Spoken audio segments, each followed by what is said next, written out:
Bonsoir tout le monde, me revoilà pour une nouvelle vidéo. Je vais vous parler de mon parcours sportif. Je sais très bien que d'un premier abord, je ne fais pas du tout sportif, mais pourtant j'en fais 2 fois par semaine. Donc là d'abord je vais vous parler des sports que j'ai pratiqués plus jeune, jusqu'à, allez on va dire l'âge de 18 ans. Entre 3 et 18 ans je vais vous dire tout ce que j'ai fait comme sport. J'en ai fait plusieurs. Donc en premier, le tout premier sport que j'ai franchement beaucoup aimé, que c'était un sport que j'ai pratiqué pendant assez longtemps, c'est la danse contemporaine. Oui, oui, pas celle avec les tutus, voilà, hein, c'est plutôt du style de Pietra Gala, entre autres. Voilà, pour vous donner une petite idée, c'est vraiment ce type de danse. J'étais loin d'être un petit rat de l'opéra, mais j'adorais ça, j'aimais bouger, j'aimais la musique, chose que j'aime toujours, hein. Bon, par contre, on va pas se voiler la face. Je danse comme un pied, parce que j'ai arrêté. Je me prends pas au sérieux quand je suis chez moi, que je danse dans ma salle de bain. Enfin, voilà. Mais j'adore. J'adorais et c'est vrai que c'est quelque chose que j'aime toujours. J'ai arrêté sur le coup autour des 12-13 ans. Voilà, quatrième, troisième, non, sixième, cinquième, je sais plus exactement. Je sais même plus pour quelle raison, mais ça date de quand même un certain temps, donc je suis excusable. Voilà. Par la suite, je pense que ça devait être à l'entrée du collège.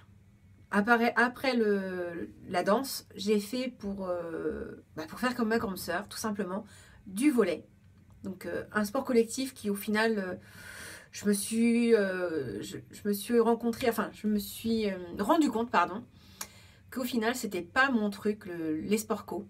Mais bon, après c'est avec l'âge, la maturité et je m'en suis rendu compte. Mais sur le coup, moi je voulais faire comme ma soeur, je voulais aller avec ma soeur, je m'imaginais comme dans un Jeanne et Serge, c'était tout à fait la période. Et c'est vrai que bon, ça m'a pas plu, j'ai fait un petit peu, mais pas très longtemps. Par la suite, j'ai arrêté le volley pour faire du foot féminin en équipe. Et là, franchement, ça m'a vraiment convaincue que je n'étais pas faite pour les sports collectifs à cause de l'ambiance dans les vestiaires de filles qui n'était pas forcément toujours très sympathique. Surtout si vous êtes un peu différente, parce que moi, j'avais pas la taille mannequin, j'étais toujours un peu plus boulotte que les autres copines. Et c'est vrai que bon, on n'est pas forcément à l'aise. On est dans l'adolescence, on n'est pas forcément à l'aise avec son corps. Et là, final, non, j'ai fait un peu, j'ai fait peut-être 1 an ou 2, je sais plus. Et puis j'ai arrêté. Bon, le temps est passé, j'ai dû faire peut-être soit l'été, soit moins d'1 an en tout cas, sans sport. Hormis le sport peut-être du collège, selon le temps que j'ai laissé, je ne me souviens plus. Et j'ai commencé à faire un sport individuel, un art martial, qui est le karaté. Ça a été le coup de foudre, vraiment. J'ai beaucoup aimé pour plein de raisons. Les raisons pourquoi j'ai aimé, je développerai un petit peu plus tard dans la vidéo. Donc voilà, donc ça a été les sports que j'ai pratiqués jusqu'à, je dis 18 ans, mais en fait non, parce que j'ai arrêté le karaté, j'ai fait une pause de karaté pendant 7 ans. J'ai arrêté, j'ai fait le début de la pause, je devais avoir 23 ans, à peu près 23, 24 ans. Depuis l'âge de 18 ans, j'avais fait ça, donc j'avais fait karaté. Et même si j'aimais beaucoup, pour certaines raisons, j'ai arrêté. Et voilà. Donc du coup, j'ai traîné sans sport vraiment pendant 7 ans. Ce que je disais, j'avais fait une pause. Mais je disais, pas vraiment. Je faisais du vélo elliptique à la maison. C'est bien, ça permettait quand même d'avoir un certain cardio, etc. Mais c'était pas très sociable. Et puis bon, voilà, c'était toujours la même chose. Donc j'ai décidé à un moment donné, il y a 3-4 ans, de me remettre vraiment au sport. Donc je faisais d'un côté mon elliptique, mais d'un autre côté, j'avais acheté un bouquin qui est très très bien. C'est Méthodes de musculation au féminin. Donc c'est de Olivier Lafay. Je vous montre, je ne sais pas si vous allez bien le voir avec le... Voilà. De l'édition Amphora, pardon. Je l'ai acheté, je pense, à Leclerc culturel, au prix de 22,50 €. Vous avez 80 exercices sans matériel, donc vous n'avez pas besoin de vous ruiner avec des haltères, des ci, des là. Vous utilisez ce qu'il y a autour de vous, donc les chaises, le canapé, tout ça. Donc, et même la force, le poids de corps, quoi, tout simplement. Donc, vous avez des exercices qui sont ciblés pour les jambes, les cuisses, les abdos, tout ça. On vous donne, c'est tout un guide. Et vraiment, il est très bien fait. Donc, j'ai fait ça pendant 2-3 mois. En même temps, je travaillais pas à ce moment-là. Donc, c'est vrai que j'en faisais tous les 2 jours. Je faisais tous les 2 jours 1 heure de sport. Donc, ça m'avait bien remis au niveau en forme, etc., etc. Et je me suis dit, j'ai envie de continuer ça, mais en me sociabilisant et d'y aller en club, trouver un club de fitness. Pas en salle, parce que la salle, ça ne me plaisait pas vraiment. Donc j'ai dit non, la salle, c'est pas fait pour moi. Il y a trop de gens, c'est trop impersonnel. Moi, je préfère un petit club, un petit club associatif, un petit peu plus familial. Chose que j'ai trouvée à côté de chez moi, qui pratiquait le fitness un peu plus intense le jeudi. Et le mardi, c'était quelque chose un peu plus cool. Et du coup, j'ai fait, bon, bah ça, c'est fait pour moi. Je me suis inscrite, c'était pas très cher, ça devait tourner des 100-150 euros l'année, donc c'était vraiment pas excessif. Et allez, j'y vais, et j'ai fait ça pendant 1 an.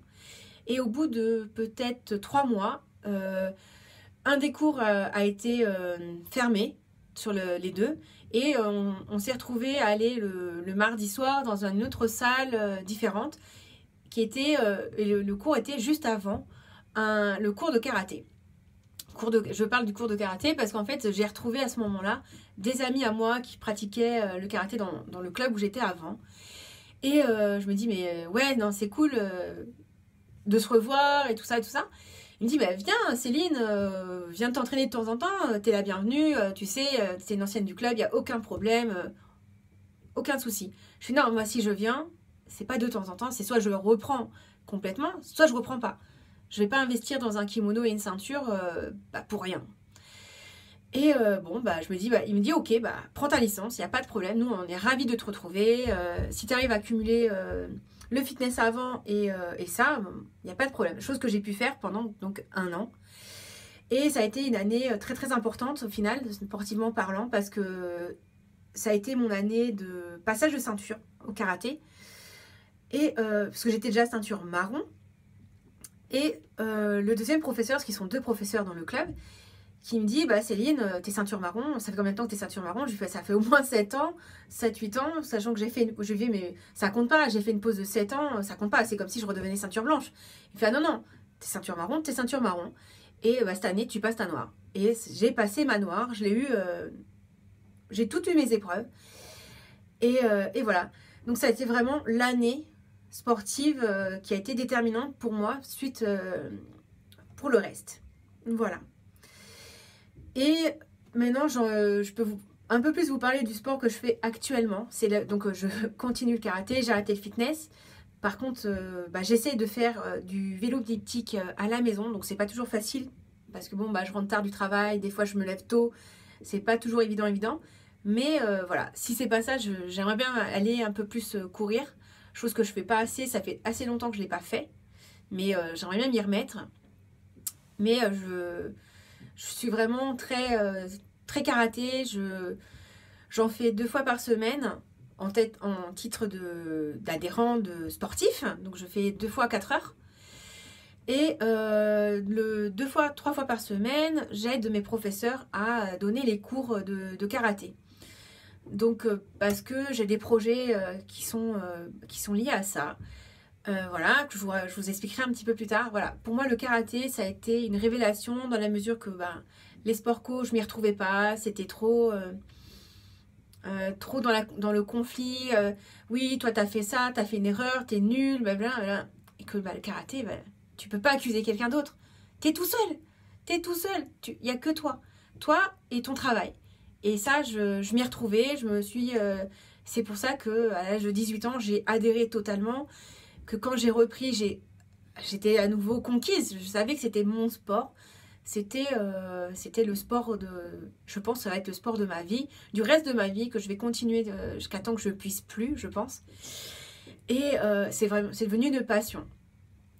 C'est tellement une passion que j'ai envie de transmettre ce qu'on m'a appris, et ça depuis, je le sais depuis très longtemps, déjà avant de reprendre.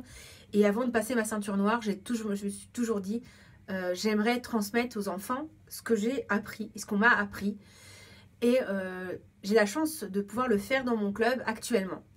Grâce à ça, grâce à cette passion, j'ai pu passer certains diplômes, un diplôme. Donc là, on entre dans mes projets de sport. C'est vraiment le projet de ma vie, au-delà du projet professionnel qui est intimement lié. Je ne suis pas éducatrice, mais c'est lié quand même d'une certaine façon. Il y a une concordance. Et voilà. C'est vrai que j'ai passé ce qu'on appelle le DAF. Donc c'est diplôme d'assistant fédéral. Je peux exercer uniquement en association, en tant que bénévole. Et donc là, c'est officiel. Je vais avoir mon diplôme. Et j'en suis très fière, je suis très contente. Et ça me permet de pouvoir retransmettre aux enfants ce qu'on m'a appris quand j'étais plus jeune et encore maintenant. Parce que la ceinture noire, c'est le début de plein de choses. On apprend des nouvelles techniques, on apprend des nouveaux katas, des nouvelles choses. C'est juste fabuleux. Et voilà. Donc du coup, c'est un tout. Le projet, donc mes projets futurs, ça serait de passer le diplôme supérieur, donc le DIF, qui est diplôme d'instructeur fédéral. Donc là, c'est toujours au milieu associatif en tant que bénévole. Mais c'est le grade au-dessus, donc on apprend plein de choses qu'on n'apprend pas au DAF. Et ça, c'est mon projet futur, le plus proche en tout cas en termes de sport. Et le deuxième projet, c'est de passer ma deuxième dan pour continuer d'évoluer dans ce sport. Bon, ça ne veut pas dire qu'en restant première dan, on n'évolue pas, on stagne. Non, non. On peut toujours continuer à apprendre les nouveaux katas, etc., etc. Mais voilà, c'est sur le papier, on voit qu'on a évolué, c'est un peu plus officiel. Voilà, c'est le mot. C'est un peu plus officiel. On se dit, voilà, je suis deuxième dan, j'ai avancé dans mon projet de karaté. Et voilà. C'est vraiment le plus important. C'est pas être prétentieux de dire, voilà, moi je vais être deuxième dan, ci et ça. Non, non. Enfin, pas dans ma vision des choses, sachant que le karaté, c'est comme tous les arts martiaux, que ce soit le judo, le hoshu, tout ce que vous voulez, hein, l'aïkido, c'est quelque chose de très spirituel. Vous avez le côté sportif, certes, mais vous avez aussi un côté spirituel qui est très zen et très dans le partage, dans le respect des autres et dans le côté un peu... comment dire, c'est pas je me mets forcément en avant, genre moi je suis le mieux que tout le monde, je suis le plus fort. Non, c'est pas vraiment ça. Après vous avez des gens qui sont comme ça, hein, mais ça c'est une question de tempérament. Moi c'est pas du tout mon cas. Je suis quelqu'un d'assez humble, et même c'est même pas une question d'être humble, c'est plutôt je suis quelqu'un qui n'a pas vraiment confiance en soi. Et du coup c'est vrai que je doute beaucoup même sur ma pratique. Et ça, le fait d'évoluer, de progresser, de passer des examens, en fait, bah, ça me permet de me remettre en question, de dire, bah non, Céline, t'es pas nulle, t'as ce diplôme, tu sais que t'es pas nulle, t'as eu ce grade, tu sais que t'es pas nulle, etc. Ça permet de se remettre en face nos connaissances et notre niveau. Ça, c'est surtout le plus important. Mais je pense que je développerai pas forcément plus le karaté sur cette vidéo. Peut-être une suivante si vous avez envie, dites-le moi en commentaire. Je serais ravie d'en parler plus, de développer, éventuellement de vous montrer deux, trois choses que je connais, pas forcément moi pratiquante parce que ça serait pas facile de filmer, mais vous inclure des vidéos, des liens pour celles que ça intéresse. Et parce que bon, bah, c'est aussi de la self. Ça peut être aussi de la self-défense pour savoir se protéger sans forcément faire mal à la personne, mais savoir en tout cas se mettre hors de danger. Et si ça intéresse vraiment, ben, abonnez-vous et laissez-moi un petit commentaire dans ce sens, et moi je me ferai un plaisir de me faire ces vidéos là, et il n'y a aucun problème. Voilà, sur ce je vous dis au revoir et à une très prochaine vidéo. Ciao ciao.